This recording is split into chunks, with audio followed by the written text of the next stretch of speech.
district d'Abidjan, les Gbaka s'illustrent de plus en plus négativement à travers leur indiscipline au volant. Bientôt la Noël, quel cadeau faut-il offrir aux enfants? Des parents se prononcent ce soir. Enfin, environ 700 réfugiés ivoiriens heureux de retourner en Côte d'Ivoire.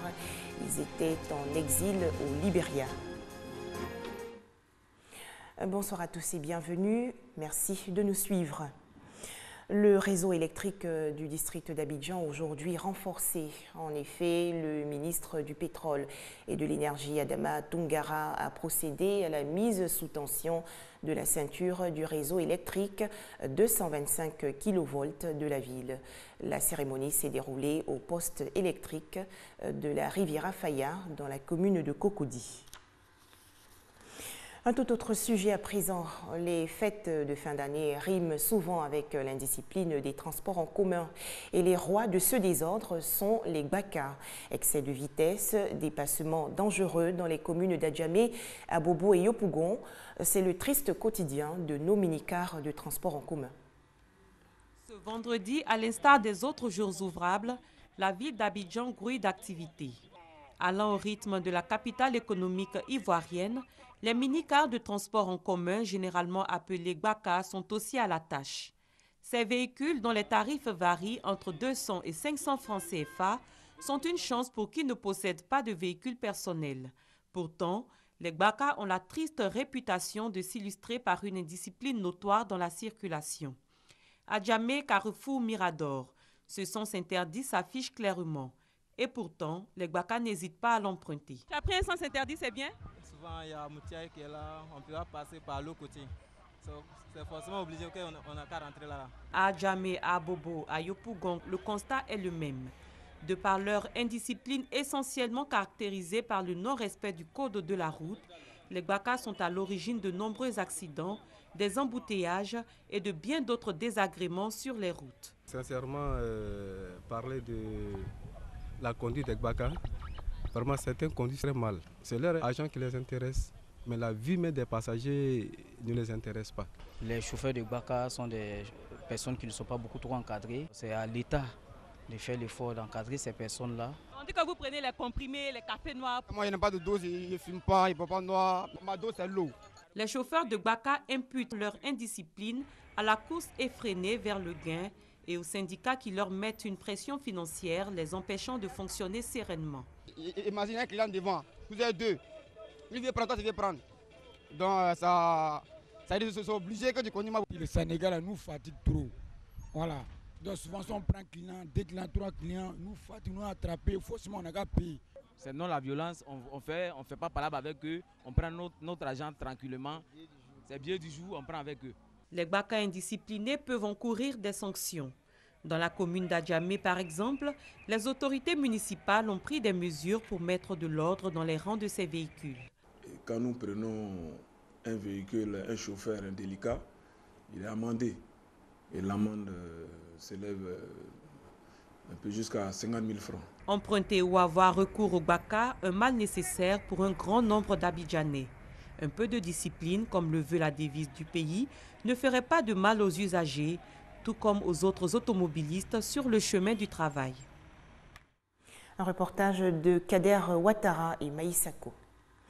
J-4 avant la célébration de la Noël et nombreux sont les enfants qui trépignent d'impatience à l'idée de découvrir leurs cadeaux. Mais quel présent faut-il offrir aux tout-petits? Certains parents optent pour des jeux éducatifs et amusants. La nativité de Jésus-Christ, célébrée par anticipation par l'Union nationale des journalistes de Côte d'Ivoire. L'UNGCI a donc organisé le 19 décembre dernier un arbre de Noël à l'intention des enfants des professionnels des médias. Environ 100 enfants ont reçu chacun un cadeau lors de la 4e édition de cette célébration.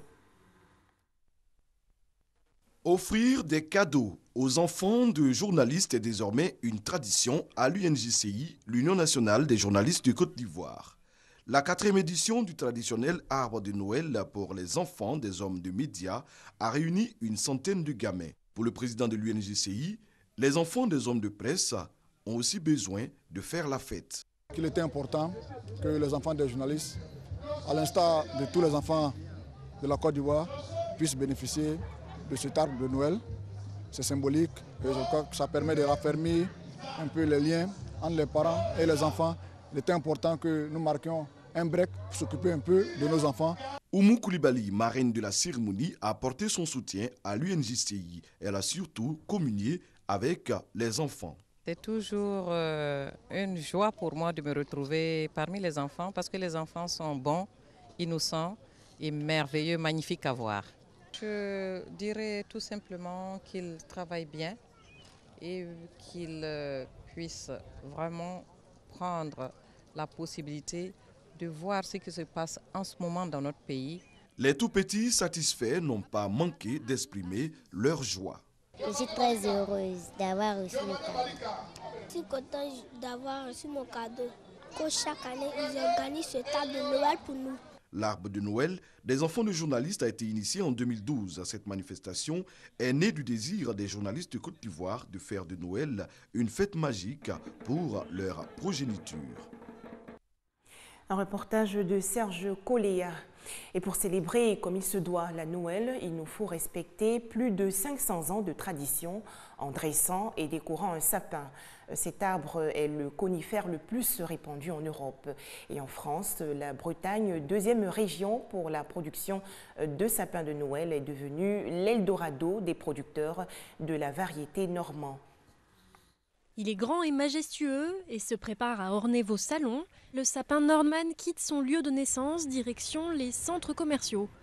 Un sapin made in Bretagne, devenu en quelques années la deuxième région de production derrière la Bourgogne et ses fameux sapins du Morvan. Ce sapin ne supporte pas les froids et les gels et il a trouvé en Bretagne un terrain de prédilection. Deuxièmement, il faut également être honnête, il y a de plus en plus de terrains disponibles en Bretagne, ce qui n'était pas le cas précédemment. Et donc aujourd'hui, se mettent en place des grosses fermes de sapins de Noël. Car côté terrain, le sapin est peu exigeant à l'inverse d'autres cultures. Il pousse par exemple très bien sur des sols en pente, peu propices à l'agriculture traditionnelle. Mais ça complique un peu le travail des producteurs au moment de la coupe. Ici, dans des parcelles de sapins comme ça, on utilise les chevaux par rapport au degré de pente. Si on mettrait des tracteurs ici, les remorques doubleraient les tracteurs par le poids, ils glissent en fait. Et en bas, ils ne peuvent pas arrêter, donc on utilise des chevaux pour travailler en sécurité déjà pour l'homme, et puis derrière parce que les machines ne peuvent pas accéder, disons. Si le Nordman a séduit les producteurs bretons, c'est que ses aiguilles plus souples tombent moins vite que celles de l'épicéa. Un argument qui a également convaincu les consommateurs malgré un prix plus élevé. Le Nordman représente aujourd'hui 70% des ventes de sapins contre 5% en 1991. Mais pour le patron de cette ferme, ça a été un réel investissement. Il a fallu anticiper un temps de pousse de 8 ans contre 6 ans seulement pour l'épicéa. Et surtout compter avec une saison de commercialisation qui ne dure que quelques semaines. Tout ce que vous voyez derrière moi, ça se passe pendant 3 semaines à 1 mois. Et le reste du temps, ce sont des travaux de production, de taille, de coupe dans les champs. Mais effectivement, c'est compliqué pour une entreprise de gérer cette activité qui est extrêmement pointue. Pari réussi pour Loïc Le Calvez qui fournit 100 000 sapins chaque année aux Français. Et désormais, la ferme bretonne exporte même vers la Russie où le climat trop froid ne convient pas au Nordman. Un retour en Côte d'Ivoire où la commune du Plateau, pour agrémenter les fêtes de fin d'année de ses populations, a créé un espace culturel. Cette aire de jeu et de spectacle va ravir les petits comme les grands. N'est-ce pas, Serge Coléa? Plateau, cité des affaires le jour. La nuit, la vie s'arrête, ou presque, quand les travailleurs retournent dans les autres communes du district d'Abidjan. Pour faire vivre la cité même après les heures de travail, surtout en cette période de fête, le maire Akossi Bengio initie pour les résidents l'opération Plateau en fête. De 8h à 22h, le temps d'une quinzaine, l'ancien marché est transformé en espace récréatif et culturel. Marché de Noël, défilé de mode, conférences publiques, soirées années 90, tout sera mis en œuvre pour que les riverains passent de belles fêtes. Le conseil municipal veut aller plus loin. Notre objectif dans quelques années, c'est de faire en sorte que ce soit une grande fête. Une grande fête qui est, comme on l'a fait au début pour la lumière, que les gens quittent le Boaké, quittent Yamoussoukro, qui quittent toute la sous-région pour venir ici au plateau pour la fête de fin d'année. Si nous avons cette volonté de réaliser ces projets structurants, nous ne pourrons pas laisser en reste le volet culturel. Et notre souci, c'est de faire en sorte que nous puissions éviter une sorte de dissymétrie entre le niveau économique et le niveau culturel. Les festivités de plateau en fait prennent fin au soir du 2 janvier 2016. Également dans l'actualité nationale, le retour au pays d'environ 700 réfugiés ivoiriens en provenance du Libéria. C'est une initiative du Haut Commissariat des Nations Unies pour les réfugiés. À noter que le HCR a repris le 18 décembre dernier cette opération de rapatriement volontaire interrompue en juillet 2014 à cause de l'épidémie du virus Ebola. Les détails avec Ève Boué de la station régionale de Mans. Claude P., originaire de Toulopleu, s'est réfugié au Libéria en 2011 aux heures chaudes de la crise post-électorale. 4 ans sont passés. Aujourd'hui, il est de retour dans son pays, arborant fièrement le drapeau national à son cou. Tout un symbole. Bon, depuis même la Coupe d'Afrique, ce drapeau, je l'ai cousu. Et la victoire de la Coupe d'Afrique, en tout cas, ça n'a pas été un amusement pour moi. Il aurait donc voulu être là quand la Côte d'Ivoire a remporté sa 2e Coupe d'Afrique des Nations en février dernier. Oui, j'aurais voulu être en pays. Par ici, il y a la bière, on s'amuse, la bière glacée, mais là-bas, c'est le contraire. Des choses simples de la vie ont manqué à Claude et à d'autres réfugiés comme lui. Tout m'a manqué, mais surtout le vin. Le vin, accompagné du camembert. Il n'y a pas d'électricité, bon, il y a pas, on ne peut pas jouer, on est enfermé d'un coup, bon, c'est comme si quelqu'un qui était emprisonné. La bière, le vin entre amis, ces petits plaisirs de la vie ont fait défaut en exil. Mais il y a pire, le ras-le-bol et certaines épreuves. Je suis fatiguée du Libéria, vraiment. En tout cas, la Côte d'Ivoire m'a manqué. Et j'ai perdu ma petite soeur là-bas. Vraiment, ça m'a trop touchée. Malgré tout, l'amour de la mère patrie a été plus fort. Le retour pour prendre part à la construction de la nation, mais aussi pour se reconstruire soi-même. La paix est revenue dans mon pays. Donc mon pays m'attend. On est venu pour montrer aux autres réfugiés de partout dans le monde qu'il faut rentrer en Côte d'Ivoire. La paix est là. De là-bas, j'ai appelé mon papa. Je lui ai dit de ne pas vendre la forêt. Et il a toujours gardé la forêt. Bon, je suis venu et je vais entreprendre à faire une plantation. Ce sont au total 401 Ivoiriens qui sont rentrés du Libéria par un couloir humanitaire mis en place à Toulopleu par le service d'aide et d'assistance aux réfugiés et apatrides Sahara avec l'appui du HCR. Cette opération marque ainsi la reprise du rapatriement volontaire des réfugiés ivoiriens au Libéria, suspendu en juillet 2014 en raison de la menace Ebola. Autre actualité, la journée internationale des migrants a été célébrée le 18 décembre dernier. Cet événement institué par les Nations Unies vise à sensibiliser le grand public à la contribution des migrants dans les domaines économiques, culturels et sociaux.